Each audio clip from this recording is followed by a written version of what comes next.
going to talk a lot more about how to navigate the intersection of climate, innovation, sustainability, and overall the economic growth.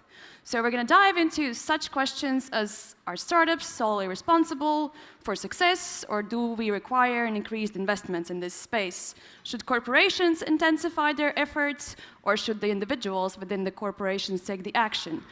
So next conversation is about overall state of climate tech and where are we moving with all this?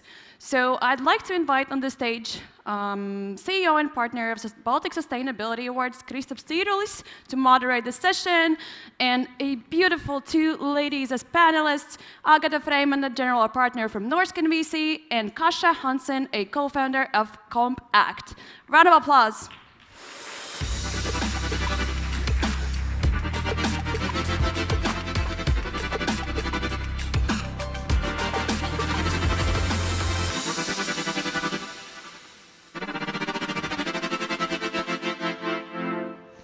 Okay, so welcome everyone, and I think that this topic which we will have today is quite crucial, especially when we talk about the kind of collective action and who is really responsible to really jumpstart that, to deploy climate tech, new innovations, and other things which we need to have a better future. And kind of just to jumpstart this conversation, I would want to ask a small, short introduction from Agate and from Kaisa. Why climate? Why you even bother about that? Why it's important? I have a counter question. Is there anything else but climate? Yeah, it's a good point. It's a good point. If there is no climate, there is no world, there is no place for us to live. As we like to say, there is no real planet B. So I would counter-argue with that everything should be about about climate, because ultimately that's all our lives depend on that one very thing. Okay, Kaisa? Yeah, I fully agree. And as I'm also a startup founder, so I keep it short and simple. I say why it's important. It's because if we want to have a livable planet for the next generation, then it's the most important thing to talk about, and not only to talk about, but also to take action, because I feel that sometimes we talk too much and we do too little. But maybe to expand a little bit. So I think the answer why climate is easy, but I can also add the investor lens to it, because I would definitely describe myself as a hardcore impact capitalist, and what that means. I care deeply for climate for obvious reasons, but at the same time as an investor, I think that's the place where today we can also generate the real alpha returns, because it's really as simple as the biggest opportunities or the biggest challenges also equal the biggest opportunities. And then the follow-up question kind of, is the money the driver for impact investors in this case, or no? What is the driver behind the Norrsken VC? It's a very good question. I would say, if I speak for myself and my colleagues and my co-founders at Norrsken VC, the DNA and mission is at the very, very core. Why we do this is because of the impact that we think we can create in the world.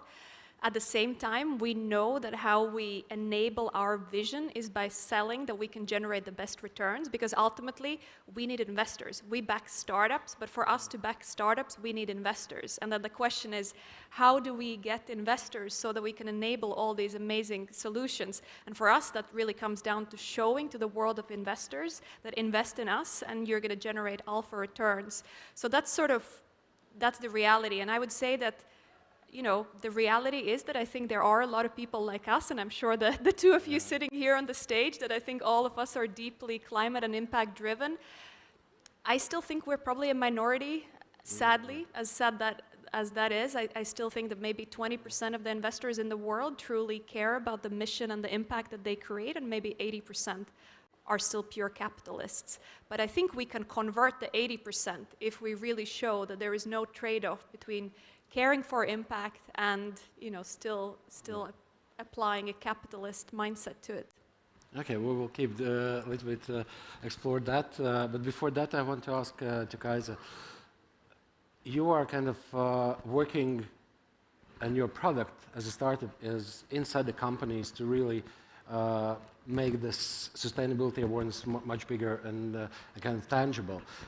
What is your take when you look on your clients in kind of corporate environment? Is there actions real, or is just let's try something and nothing is happening in general? Yeah, actually, this is good news that we have seen many companies who are not only talking and who are not only trying to look green, but who actually care. So all the clients that we have been working with, we see that they all care, and we don't really need to convince them anymore, so they already know. And of course, there are some companies, especially big oil companies, for example, who, who don't take it too seriously, but we see that financial institutions, telecom, insurance companies, IT companies are very forward-looking, and they know that something has to be done. And to keep kind of exploring that, the question is, can collective efforts really can make the change if on the individual level we still lack awareness and we still lack kind of real understanding that this is important? And I think that especially in the Western world, where as here in Baltics, it's cool, it's good weather, it's not without all the distraction and degradation. What is your take? What is the kind of starting point? Individuals, or the corporates, or the investors, or the governments? Agate. Yeah. It's a really, really good question, and I'm just kind of, taking a step back. Like, I'm just deeply, deeply fascinated by human psychology.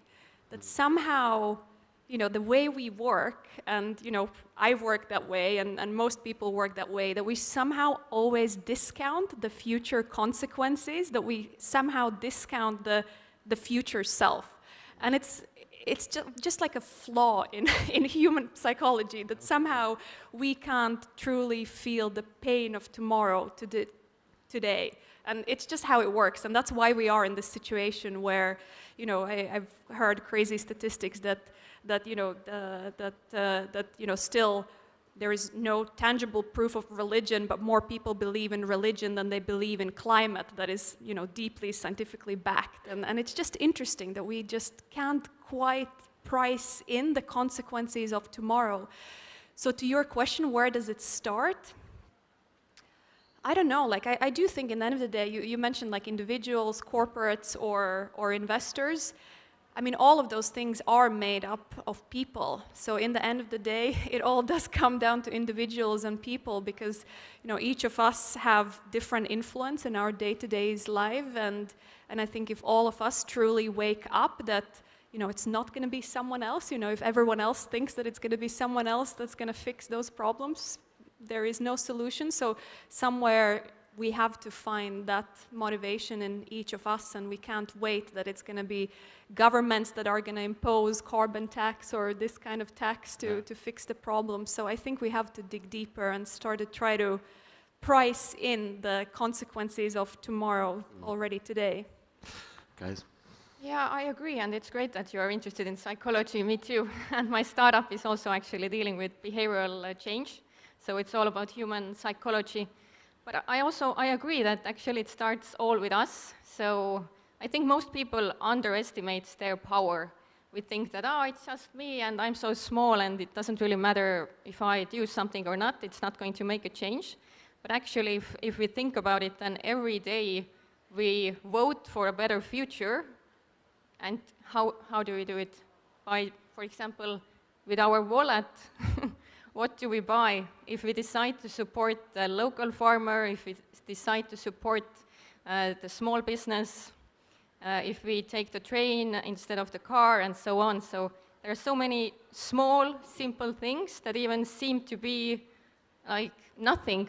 But actually, if 8 billion people started doing those small changes and would start thinking of the impact, then we could create enormous impact altogether. So don't underestimate your power. Every day, every step that you take, it has impact.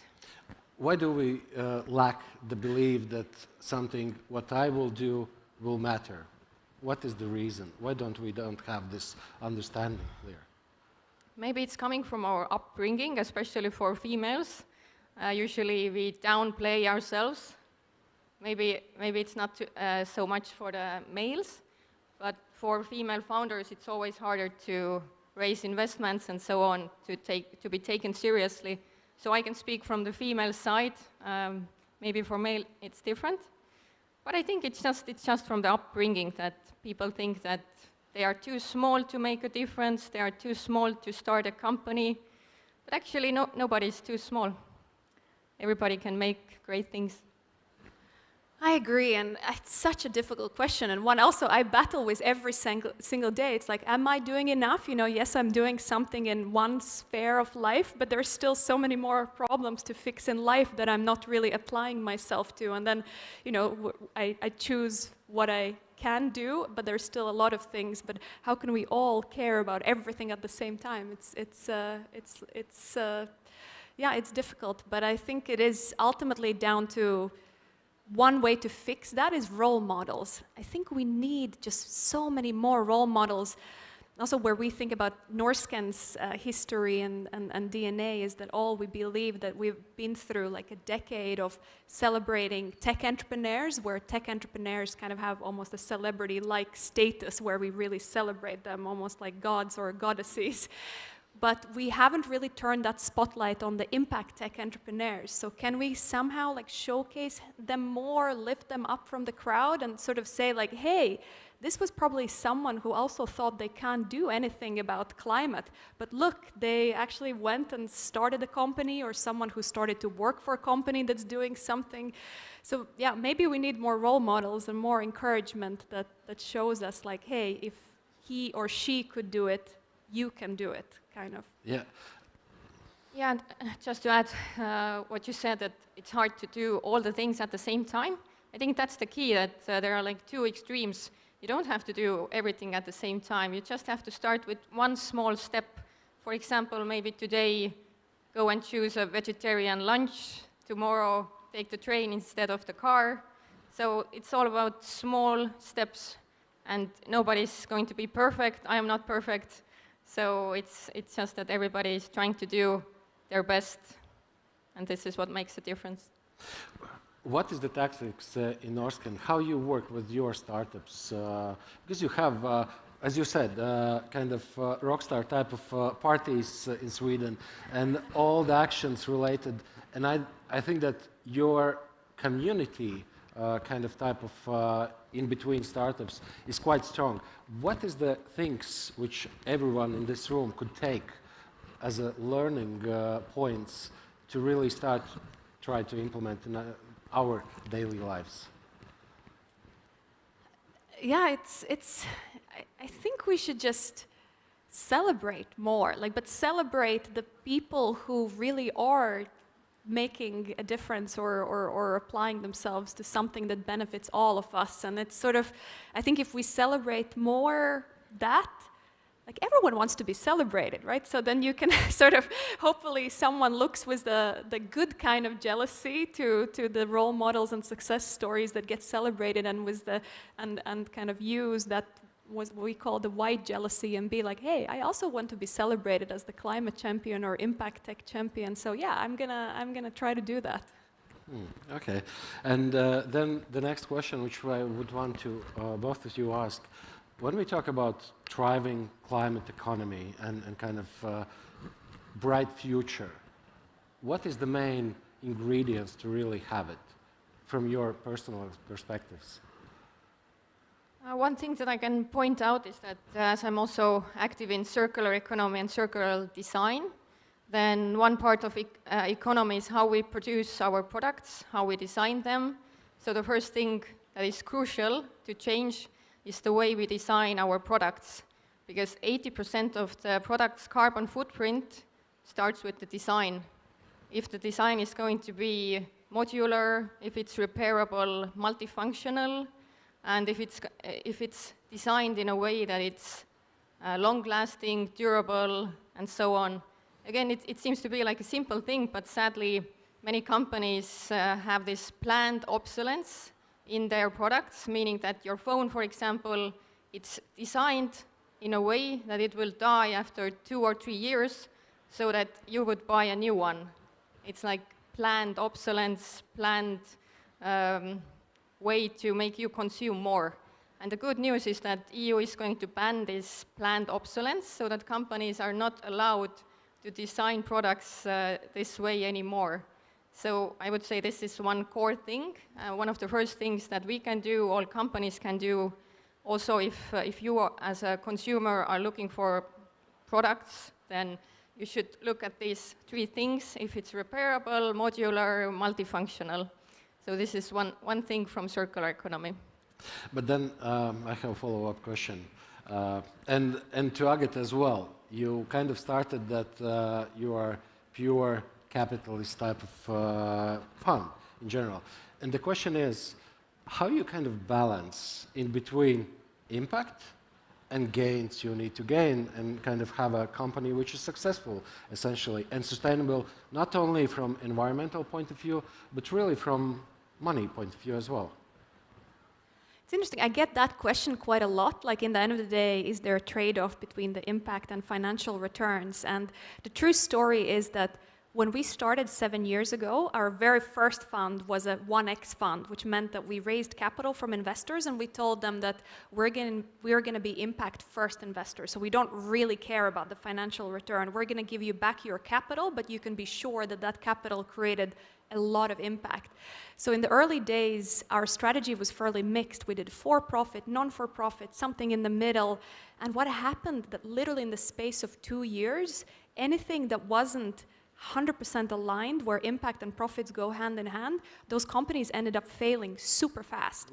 So what we kind of now really feel it as, you know, in every part of our DNA, we've seen that story, that if you compromise on the financial success, yes, you think you're kind of, you're doing that because look at how amazing the impact is, but all those companies end up failing fast. So in the end of the day, unless you are laser focused on finding opportunities where impact and profits go hand in hand, the impact is not going to scale. It's like, yes, maybe it's a great impact, but if that impact never leaves your backyard, like, how far did you really go? So maybe then it's about trying to find the needle in the haystack startups and opportunities where you can really say, like, hey, this company, for every unit of sales, this company is also generating a unit of impact. And yes, they can still become unicorns, but in the process of becoming unicorns, they're also going to create a lot of either cut emissions or, you know, contribute with impact in other ways.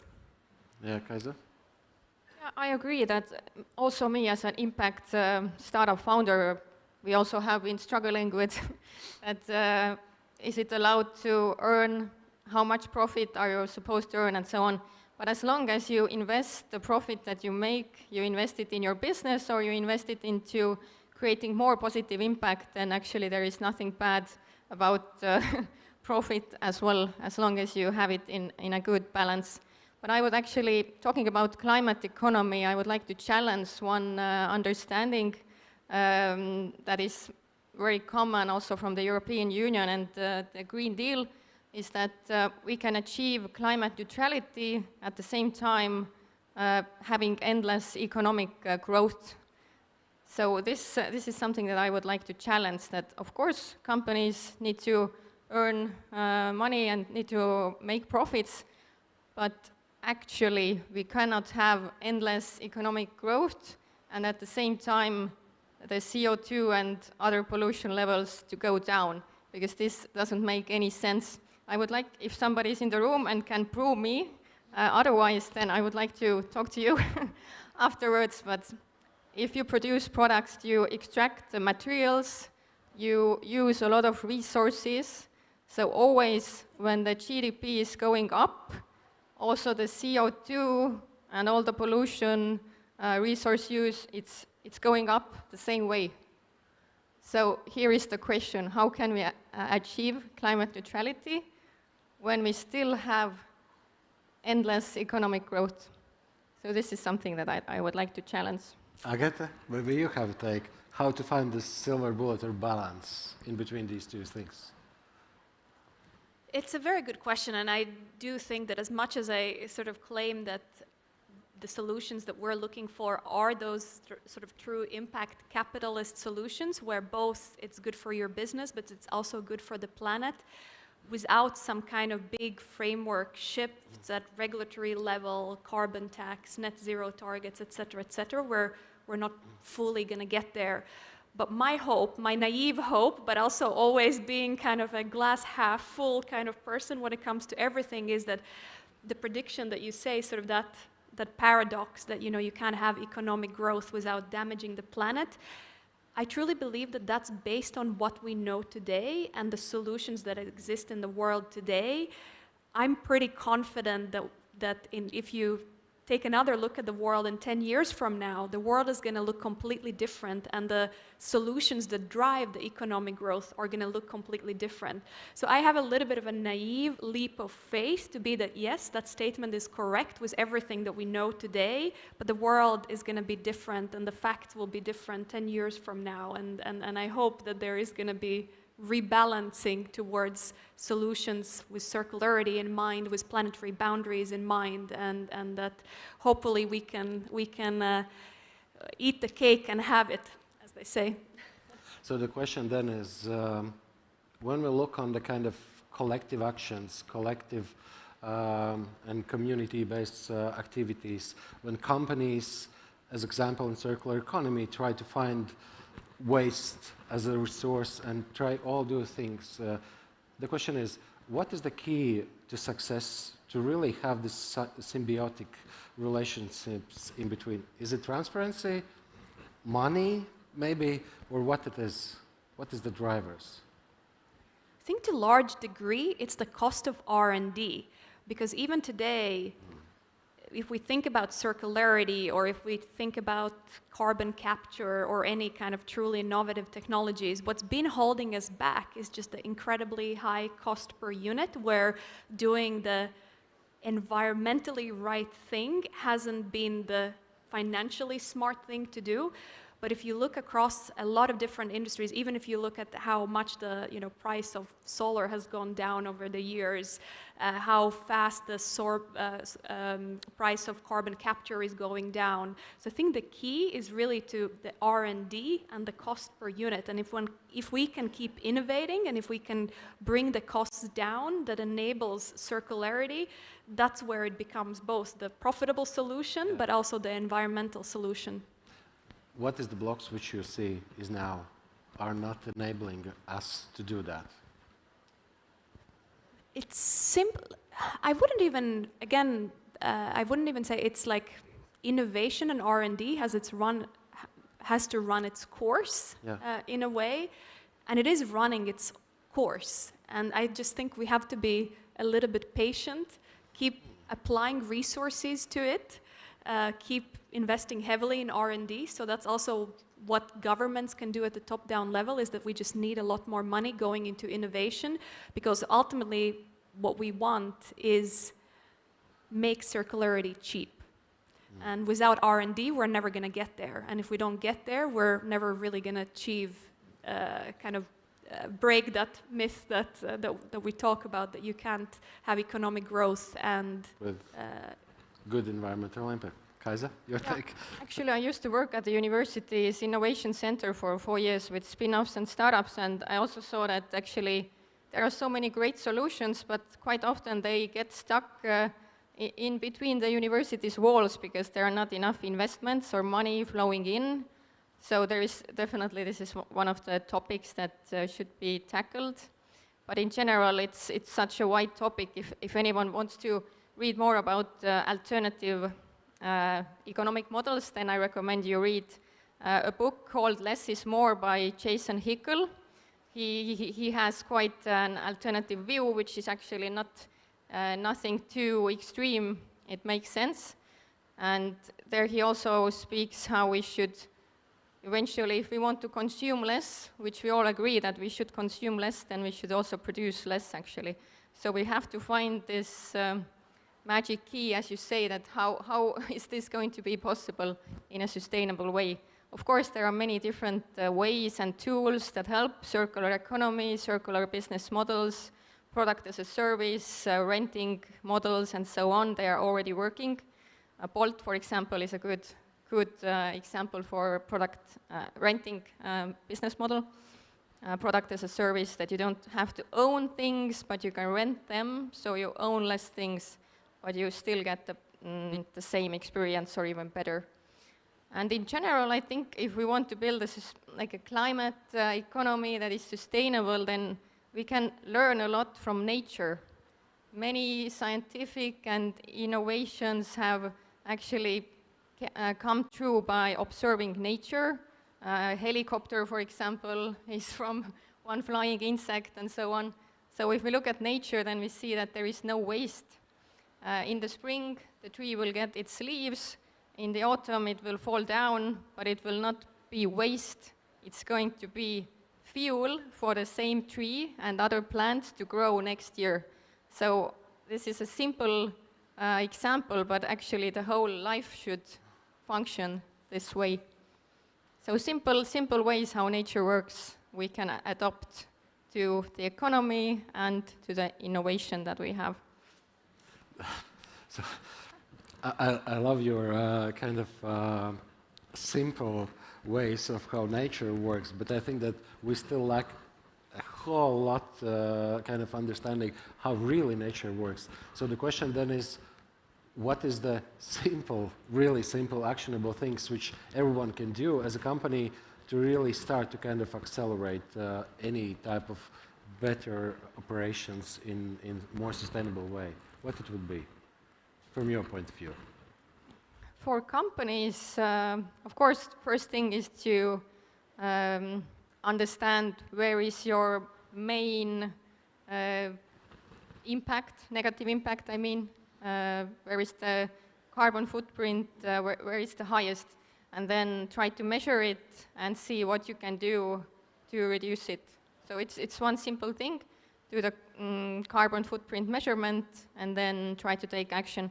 But of course, then again, you should first see where is this action point that is easiest to make but brings the highest value, highest impact. So you shouldn't go and try to do everything at once, but choose the biggest one that is easiest to make and brings the biggest impact. But in general, talking about CO2, I also have to talk about carbon tunnel vision, because many companies and the whole world is very focused on carbon and CO2, but actually there is a whole circle of other aspects that we should be observing, like biodiversity, water scarcity, social aspects. Yeah. So it's so wide. Agate, in your portfolio you have really wide range of companies which are tackling, I would say, most of the kind of things related to climate and sustainability. What would you say, observing them, what is the key successes and key kind of tactics they use to really accelerate kind of holistic approach to climate? It's a good question, and I think the one common theme in terms of the best performing companies in our portfolio that include let's say, great example is Northvolt, the green battery manufacturer, or Heart Aerospace, that's the electric airline manufacturer.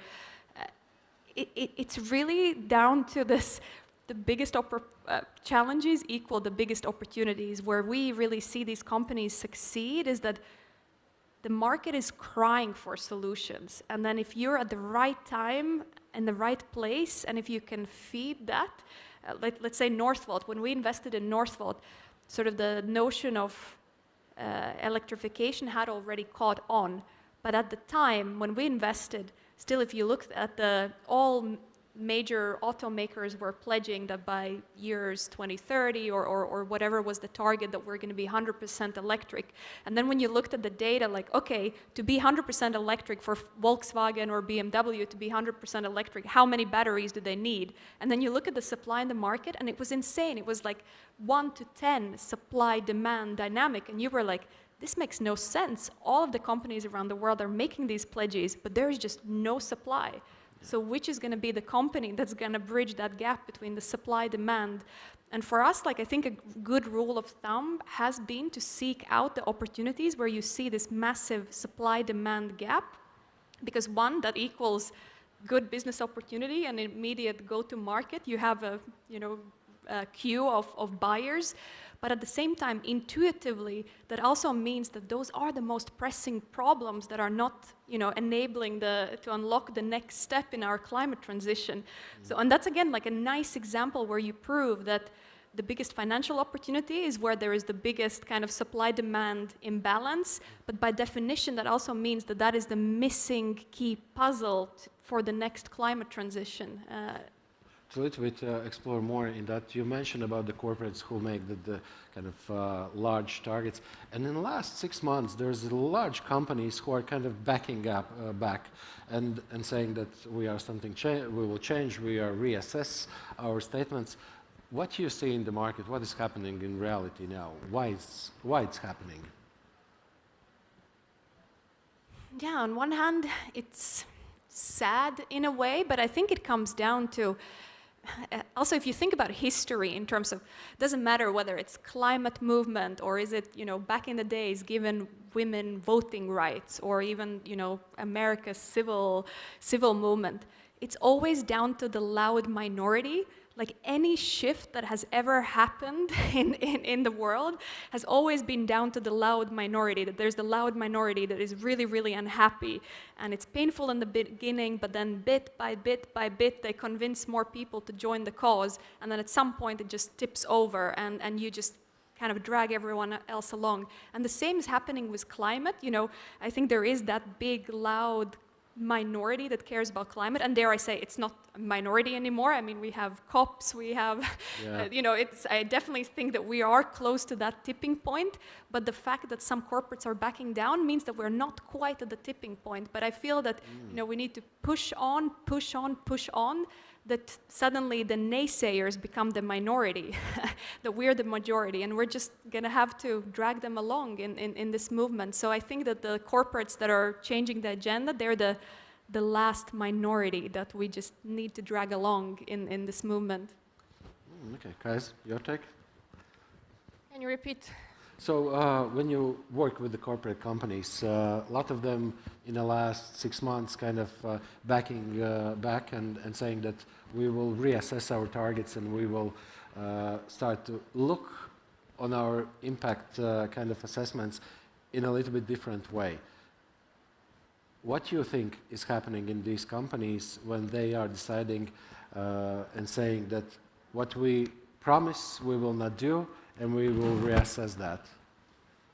Well, I have a different experience because all the companies that we have been working with still understand that it's important to reach their climate goals, and there is no way out actually because the EU has already set its regulations, ESG is there, Green Deal is there, not a single company can escape from that. So all the companies have to comply with the ESG, which is environment, social and governance aspects.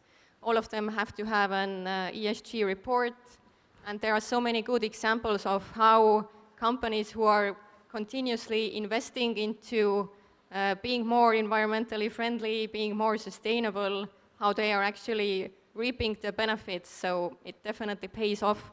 I think it's just, it's not a permanent thing, maybe it's just like a small effect because of what is going on in the economy. But in the general, EU is not going to change its regulations, everything will stay the same. So all companies still should take a strong approach for the climate. Okay, so one kind of not related to our discussion question. In TechChill we have, I think, 70% sessions about AI. And from climate point of view, it's very controversial type of thing because there's a large energy usage and all of that. How you see this space, especially you guys, because you are part of that movement as well, and your solution are kind of using AI as a base. Is it okay from the climate point of view, or we still should think about how we explore that in a climate? Yeah, AI is a very controversial topic, and it really depends on how you use it and how it's regulated, the use.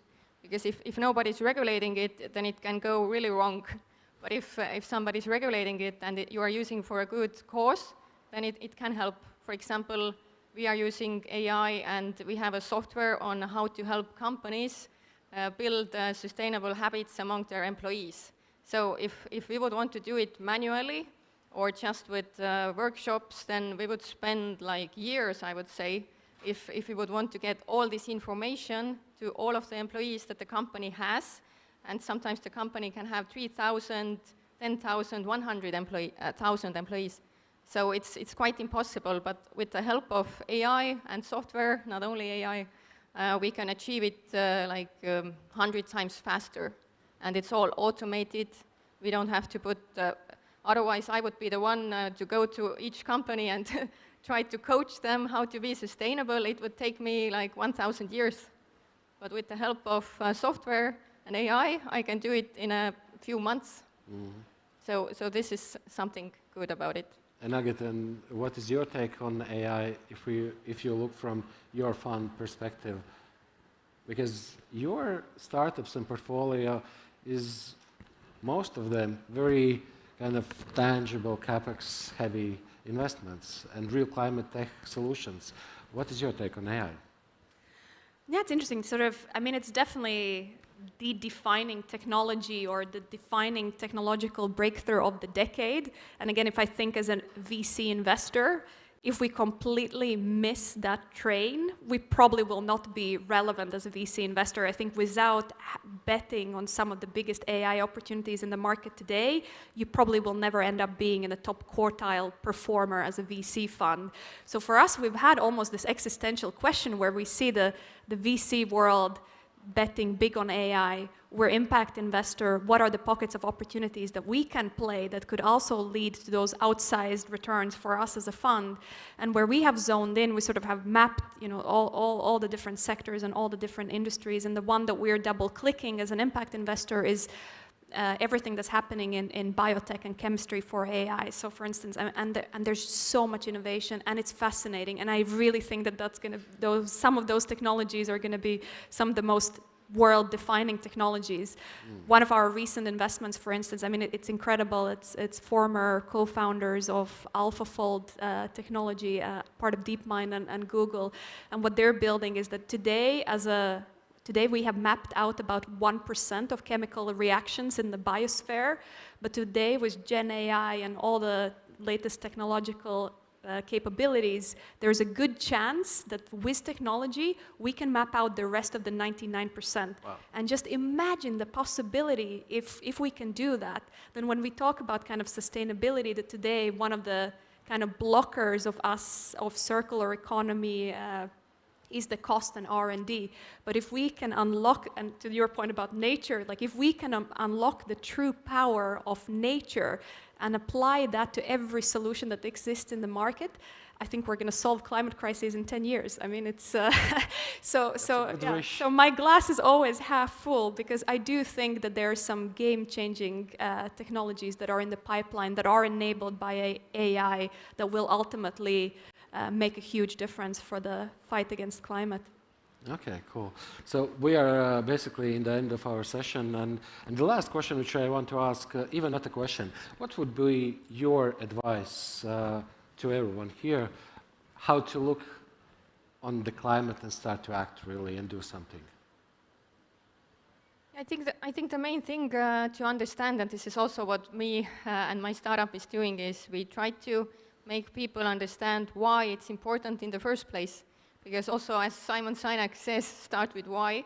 And before you don't understand, before people don't know why it's important, what's the impact if we continue living the way that we do, or how companies function if we continue the same way, then no change is going to be possible. So I think first we have to start with the shift in the mindset to understand what are going to be the consequences, what are going to be the benefits if we take the steps.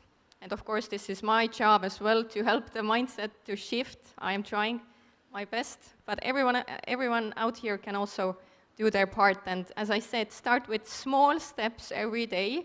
You don't have to be a perfect environmentalist in one day. Like, start with small things, like taking your reusable water bottle or coffee cup, like so simple, small things that it will make a huge difference. And for the companies, I would say try to avoid greenwashing, because talking about trends, then a few years back and also now a big trend was to invest in startups that were doing carbon offsetting.